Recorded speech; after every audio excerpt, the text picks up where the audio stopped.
The news at IBC is about the great momentum that we've had since our original product launch in March. So in just a short 5.5 months, we've added a number of additional operators. So we now cover approximately 90% of all pay TV households in the United States that have access to some content that's brought in conjunction with Adobe Pass.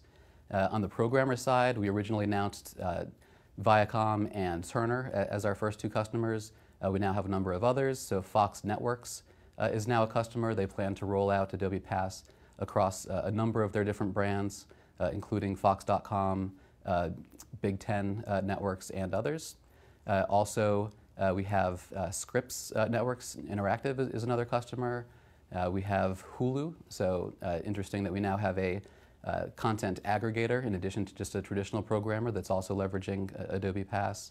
And then we also have AMC Networks, who's also a customer. So starting with AMC and IFC and eventually rolling out to other brands there as well. We're also announcing that we now have our first mobile solutions. So the recently announced CNN iPad application, which allows you to watch live streams of either CNN or HLN from your iPad, iPhone, or iPod Touch.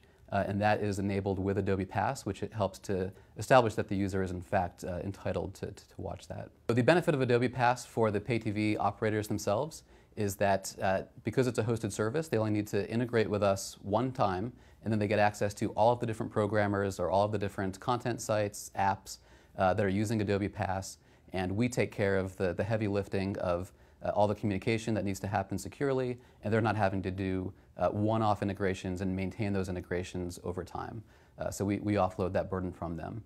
Additionally, we're able to offer really high security so that they can feel comfortable that there's not ways for people to potentially game the system. Where possible, we'll leverage the Flash platform for that. So we'll use the security that's built into Flash Player, where we actually are taking a snapshot of hardware components and tying the user to the device that they're on. So we'd actually be able to detect if somebody was somehow trying to share their entitlement with somebody else. We'd recognize it's a new device. And even in the case where Flash is not available, we have solutions there as well. We can support in-browser experiences on virtually any connected device as long as there's HTML5 compatible. Or additionally, for specific devices, we also create SDKs where we'll leverage third-party APIs. So for example, we have an iPad SDK, and we leverage a third-party API which gets us the equivalent of a unique device ID. So we do our best to replicate the secure Flash environment where possible, but not require Flash in all cases. So they're now comfortable with the security and letting the content be able to play even off their own properties, and at the same time, they're very happy not to have the technical burden of all these different integrations.